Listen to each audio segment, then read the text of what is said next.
especially since last year when people were ordered to work remotely. Now you have millions of people who realize that it's actually great to work remotely and to not be stuck in traffic. And people are by far more productive and work from anywhere, somewhere in nature, somewhere in a co-working space, maybe from a beach, maybe from home, whatever suits them best.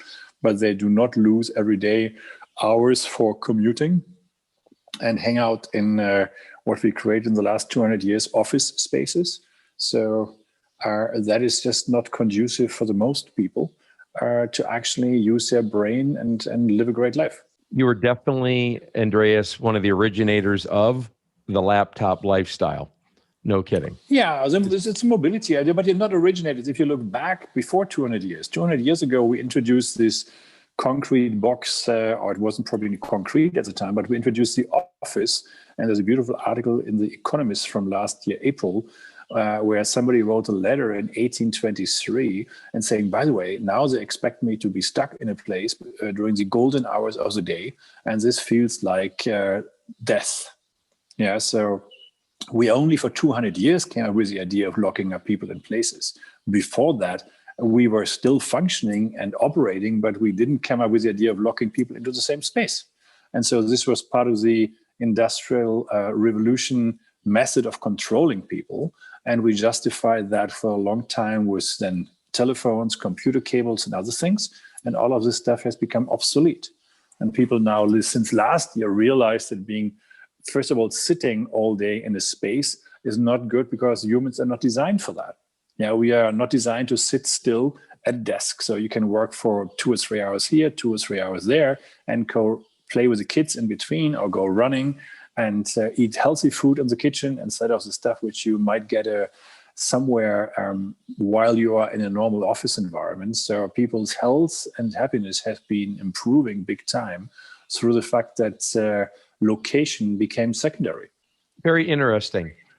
I always have personally liked the car business.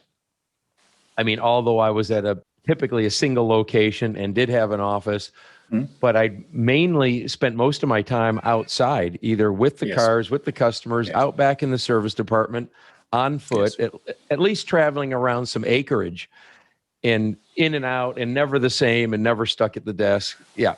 And I never thought of that until you just said this. That's exactly what you're talking about. But you can see people who are sitting at a desk, they have back problems, they have their arteries get clogged logically because there's no circulation and all of it. So we realize this now, but people are much happier. And you know what? If you are in practice, if you have concrete on your head all day, that is just not good for radiating and receiving positive energy from the outdoors. And this is what we all are stimulated by. And we see it now. And this is in 20 years, we will not talk about it anymore. Right now, it's what we call new. And if you go back 200 years, it's actually the old. We just had this time frame in between where we thought it's cool to be stuck in an office. I had the unique experience that my father was very sick when I was born and reset his life by resigning from his career working for the German railways, and actually started a yoga school. And I was then growing up in a yoga school and had experiences in summer holidays. I was taken to ashrams and all the stuff, which at that time was rather unusual. We're talking about the 1970s there.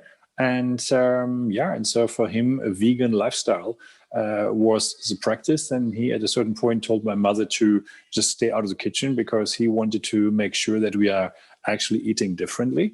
And from today's perspective, those things are more relatable. But I remember at that time, I found it a little bit odd. Yeah, so this is what I grew up with.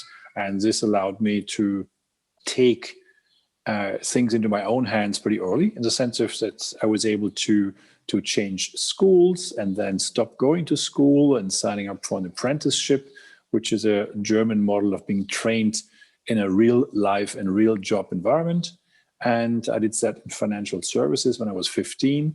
And after 2 years and a few months, you get a degree, and this allows you to then operate. And I did that and have been enjoying the mobile perspective of working mobile. I think all the time, because financial services at the time was actually based on meeting clients. So you drove around, met clients, got a whole bunch of files to see them, and you spent half the day on the road and met clients. So this is what it is. This is how I got early on introduced to mobile communication solutions, because I thought, how can I be more efficient when I drive from one client to the other?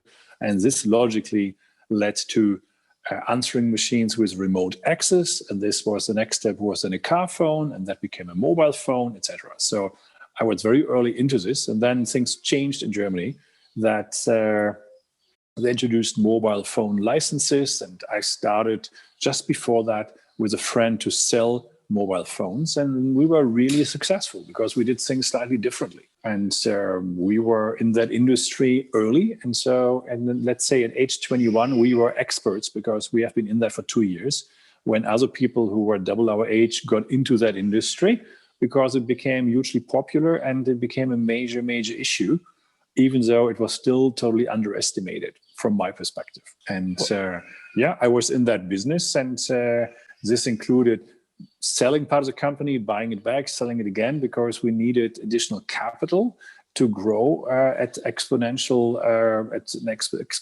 rate with an environment which was a high tax environment called Germany. And so that was part of the scenario.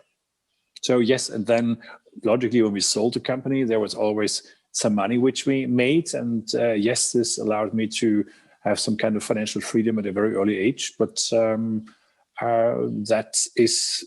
didn't change the underlying model, because I have been working kind of mobile before that when I did my apprenticeship. This has been Jeff Stern's Connected Through Cars.